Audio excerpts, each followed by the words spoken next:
नमस्कार. तर गेल्या व्हिडिओमध्ये आपण पाहिलं होतं फार्माकॉग्नोसीचं इंट्रोडक्शन फर्स्ट पार्ट आणि हे नोट्स आहेत आपले निराली पब्लिकेशनमधून. सो चलो स्टार्ट करूया. Crude drugs obtain physical process like drying or extracting with H2O. आता क्रूड जी ड्रग्स असतात ते आपल्याला जास्तीत जास्त फिजिकल प्रोसेसपासून फॉर्म होतात. क्रूड ड्रग्सला आपण जास्त प्रोसेसिंग करत नाही. तर जास्तीत जास्त आपण 2 प्रोसेस करतो. एक तर ड्रायिंग करतो, नाहीतर एक्स्ट्रॅक्टिंग विथ H2O. H2Oमधून आपण एक्स्ट्रॅक्ट करतो ड्रगला टाकून किंवा आपण ड्राय करतो. ड्रायचं एक्झाम्पल आपण ओपियम पाहणार आहोत आणि एक्स्ट्रॅक्टिंग विथ H2O मध्ये ॲड करून आपण जेव्हा एक्स्ट्रॅक्ट करतो त्याचं एक्झाम्पल आहे कॅटेचू आणि अगार. हे 2 एक्झाम्पल्स आहेत एक्स्ट्रॅक्टिंग विथ H2O. त्यानंतर आहे several other useful substance affecting human and health of animals. असेच बरेच ड्रग्स आहेत जे हेल्थला अफेक्ट करतात ह्युमन बिईंगच्या पण आणि ॲनिमल्सच्या पण. Also includes along crude drugs. Crude ड्रग्सला सोडून देखील काही असे ड्रग्स आहेत जे अफेक्ट करतात ह्युमन आणि ॲनिमल्सला. सो क्रूड ड्रग्स हे फक्त एक उपाय नाही आहे किंवा एक ऑप्शन नाही आहे. ह्याला सोडून देखील दुसरे ड्रग्स अवेलेबल आहेत. But have non pharmacological action. आता यांनी काय सांगितलेलं आहे की क्रूड ड्रग्सला सोडून देखील बाकीचे ड्रग्स अवेलेबल आहेत, पण क्रूड ड्रग्समध्येच आपल्याला फार्माकोलॉजिकल ॲक्शन पाहायला भेटते. क्रूड ड्रगला जर आपण सोडलं आणि नॉर्मल ड्रग्स घेतले ज्यामध्ये जास्त प्रोसेसिंग झालेली असेल तर आपण त्याला फार्माकोलॉजिकल ॲक्शन घडवून येईल याची गॅरंटी देऊ शकत नाही आणि त्याला आपण फार्माकॉग्नोसीमध्ये मोडत नाही. Animal source originated from crude drugs are इथे येणार फार्माकोलॉजिकल ॲक्शनची त्यांनी एक्झाम्पल्स दिले तिथं.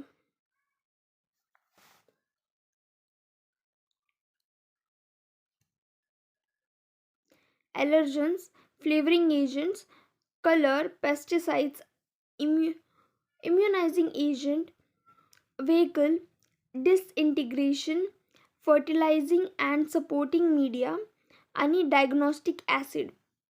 आता हे एक्झाम्पल्स काय आहेत जे फार्माकोलॉजिकल ॲक्शन देत नाहीत याचे हे एक्झाम्पल्स आहेत. म्हणजे हे एक्झाम्पल्स आपले क्रूड ड्रग्समध्ये मोडत नाहीत. जर कुणी तुम्हाला विचारलं की व्हेकल किंवा डिसइंटिग्रंट किंवा ॲलर्जन्स हे क्रूड ड्रग्समध्ये येतं का, तर येतं, पण ह्याचे पूर्ण टाईप्स हे आपल्या क्रूड ड्रग्समध्ये येत नाहीत. काही प्रमाणामध्ये जे ॲलर्जन्स असतात किंवा कलर्स असतात किंवा फ्लेवरिंग एजंट्स असतात ते फक्त मोडले जातात क्रूड ड्रग्समध्ये. सो जर आपण ह्याला नॉन क्रूड ड्रग किंवा नॉन फार्माकोलॉजिकल ॲक्शन दाखवण्याच्या एक्झाम्पलमध्ये जरी टाकलं तरी काही जास्त फरक पडत नाही. सो हे एक्झाम्पल्स आपले नॉन फार्माकोलॉजिकल ॲक्शन्समध्ये मोडतात. Animal source originated crude drugs are. Animal सोर्सपासून जे ओरिजिनेट होतात क्रूड ड्रग्स त्याचे एक्झाम्पल्स आहेत beeswax, gelatin, wool fat, silk आणि विटॅमिन. हे जे काही एक्झाम्पल्स आहेत हे आपल्याला ॲनिमल्सपासून भेटतात. ॲनिमल्सचे क्रूड ड्रग्स आहेत हे. आणि मिनरल ओरिजिनेटेड क्रूड ड्रग्स. आता मिनरल्सपासून काय भेटतं आपल्याला, तर टॅल्कम पावडर, चॉक आणि बेंटोनाइट. हे 3 एक्झाम्पल्स आपल्याला मिनरल्सपासून भेटतात. त्यानंतर आहे plants and animals of marine organisms. आता मराईन म्हणजे समुद्रामध्ये कुठले प्लांट्स आणि ॲनिमल्स आपल्याला क्रूड ड्रग्स प्रोव्हाइड करतात. Have a special potent of pharmacological action. आता जे मराईनमधले असतात त्यांना स्पेशल पोटेन्सी असते फार्माकोलॉजिकल ॲक्शन शो करण्याची. Study of materials obtain from natural source is pharmacognosy. आता फार्माकॉग्नोसी हे सब्जेक्ट आहे, राईट. सो त्या मटेरियलची स्टडी करणं म्हणजे फार्माकोलॉजोनिस. सो ह्याला आपण 2दा-3दा प्रोनाऊन्स केलं तर तुम्हाला प्रॉपरली प्रोनाऊन्स करता येईल. First develop Europe used in book materia Medica. आता फार्माकॉग्नोसी हे फर्स्ट टाईम यूज केलं होतं युरोपमध्ये आणि एका बुकमध्ये ज्याचं नाव होतं materia Medica. Taken from a work of gallon आणि डिस्कॉर्डिस. आता हे जे 2 सायंटिस्ट होते त्यांच्या वर्कमधून फार्माकॉग्नोसीची इन्व्हेन्शन झालं होतं. सो हे 2 होते सायंटिस्ट. Definition of फार्माकॉग्नोसी.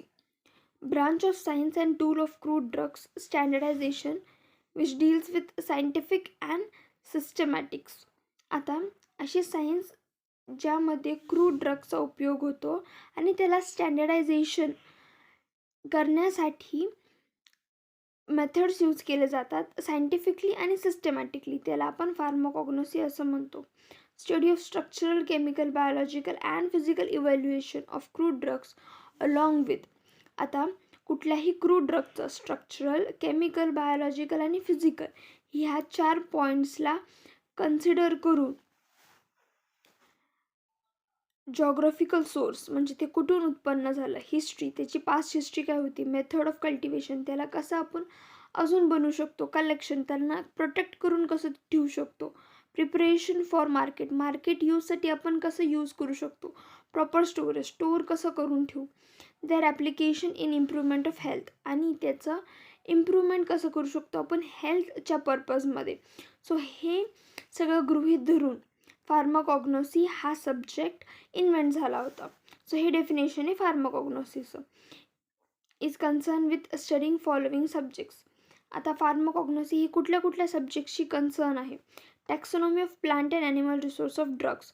आता आपण क्रूड ड्रग्सलाच कन्सिडर करत आहोत, राईट. सो जे नॅचरली नेचरपासून आपल्याला भेटणार आहे त्याच ड्रग्सला आपण यूज करणार आहेत आणि जास्त प्रोसेस करणार नाही आहे.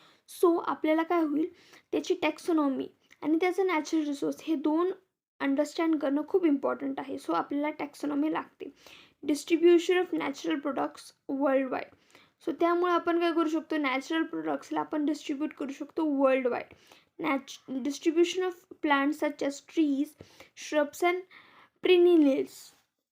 ट्रीजमध्ये काय येतं, कॅनोमॉन, चिंकानो किंवा सिंकानो असं पण बोलू शकतो, कॅलिक्स. श्रब्समध्ये येतं विंका आणि प्रिनिलेसमध्ये येतं पेपरमिंट. हे 3 एक्झाम्पल्स आहेत ज्यामध्ये आपण म्हणजे प्लांटचं डिस्ट्रीब्युशन जर आपण करत असू तर त्या प्लांटच्या डिस्ट्रीब्युशनचे हे एक्झाम्पल्स आहेत. तुम्ही 2 किंवा 3 जरी एक्झाम्पल्स लिहिले तरी चालू शकतो. Active constituents from natural resource like glycosides, alkaloids, volatile oils आणि टॅनिस. ही 4 गोष्टी आपल्याला नॅचरल सोर्सपासून भेटणं इम्पॉर्टंट असतं फार्माकॉग्नोसीमध्ये. म्हणजे आपण जर क्रूड ड्रग्समध्ये कुठले कॉम्पोनंट्स किंवा कॉन्स्टिट्युएंट्स जर शोधत असू तर हे 4 कॉन्स्टिट्युएंट्स इम्पॉर्टंट आहेत. एकतर ग्लायकोसाइड, अल्कलॉइड्स, वॉलेटाईल ऑइल्स आणि टॅनिस. बायोसिंथेसिस आणि storage places of active constituents in organisms of plants and animals. आता आपण बायोसिंथेसिस करतो आणि स्टोरेज प्लेस बघतो कशाचं, तर क्रूड ड्रगचं किंवा ॲक्टिव्ह कॉन्स्टिट्युएंट्स. आता आपल्याला क्रूड ड्रग भेटला बट त्या क्रूड ड्रगमध्ये ॲक्च्युअली ॲक्टिव्ह कॉन्स्टिट्युएंट्स काय आहेत, कशामुळे आपण त्याला मेडिसिन असं नाव देऊ किंवा ड्रग असं नाव देऊ. सो ते काय ॲक्टिव्ह कॉन्स्टिट्युएंट्स आहे, त्याचं बायोसिंथेसिस आपण कसं करणार, त्याचं स्टोरेज कसं करणार ऑर्गॅनिझम्सपासून ऑप्टेन करून किंवा एक्स्ट्रॅक्ट करून. सो हे गोष्टी कन्सर्न आहेत आपल्या सब्जेक्टसोबत ज्याचं नाव आहे फार्माकॉग्नोसी. होप हा व्हिडिओ तुम्हाला आवडला असेल. तर असेच व्हिडिओज तुम्हाला हवे असतील आणि अशी एक्सप्लेनेशन हवी असेल प्रत्येक सब्जेक्टबद्दल तर stay connected to my channel आणि लाईक करायला विसरू नका. जर आत्तापर्यंत तुम्ही व्हिडिओ पाहत असाल तर प्लीज सबस्क्राईब करा. मी भेटते तुम्हाला नेक्स्ट व्हिडिओ मी अशाच एका इंटरेस्टिंग सब्जेक्टच्या टॉपिकसोबत. बाय.